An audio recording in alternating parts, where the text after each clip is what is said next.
Hi hello ఎలా ఉన్నారు? మేమైతే చాలా చాలా బాగున్నామండి. హోప్ మీ అందరూ కూడా బాగుండాలని కోరుకుంటున్నాము.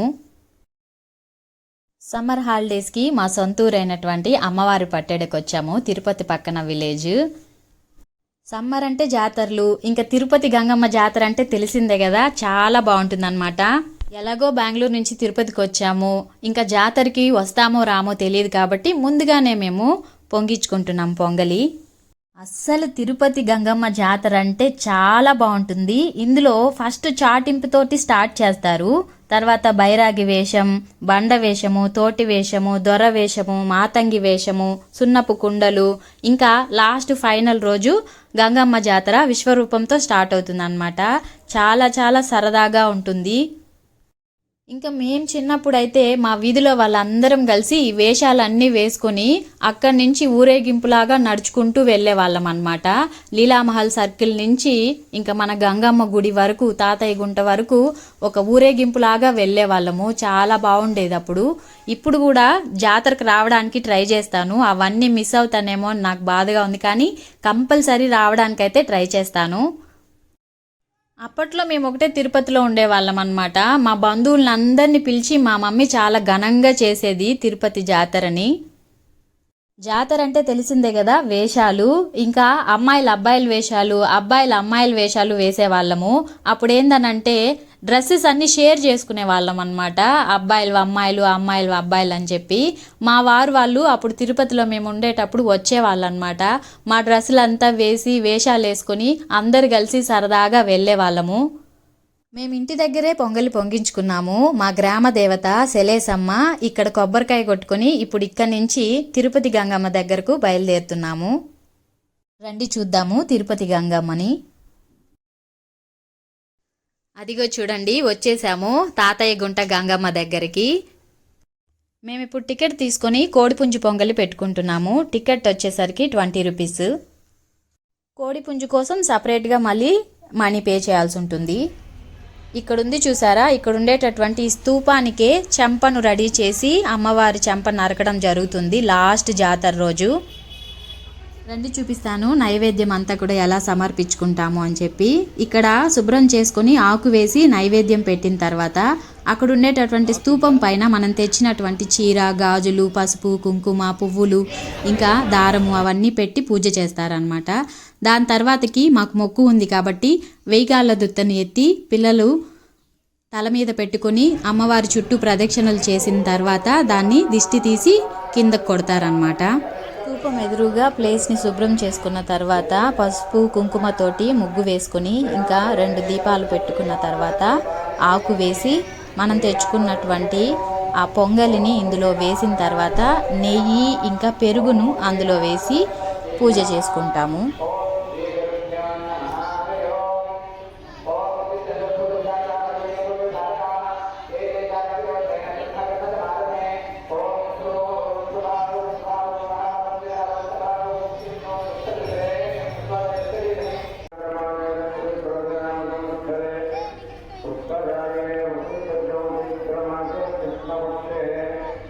చాలా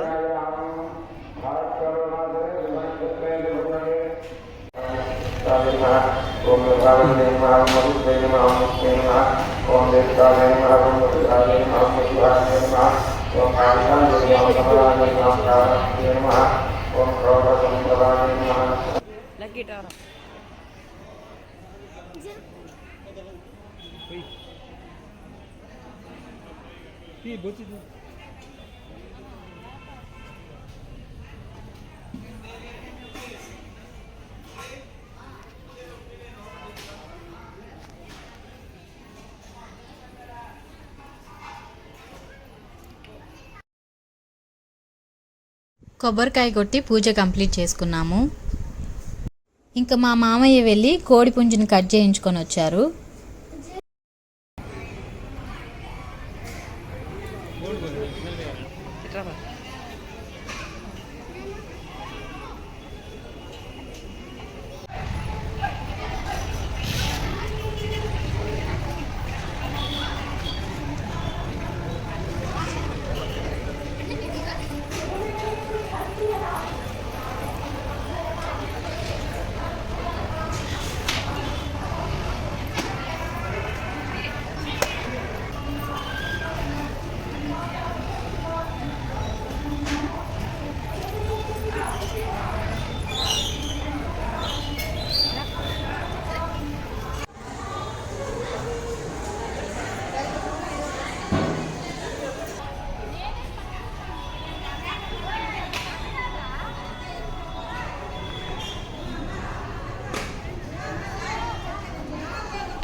ఇప్పుడు గంగమ్మ గుళ్ళో కన్స్ట్రక్షన్ జరుగుతుంది. అందుకోసం అని చెప్పి ఈ హోమగుండం చుట్టూ ప్రదక్షిణలు చేసి ఇంకా వేగాల దుత్తను కింద కొట్టి వెళ్ళమని చెప్పారు. మాకైతే చాలా బాగా దర్శనం జరిగింది. హోప్ మీ అందరికీ కూడా ఈ వీడియో నచ్చింది అనుకుంటాను. ఈ వీడియో కనుక నచ్చినట్లయితే లైక్ చేయండి, షేర్ చేయండి, సబ్స్క్రైబ్ చేసుకోండి. Thanks for watching.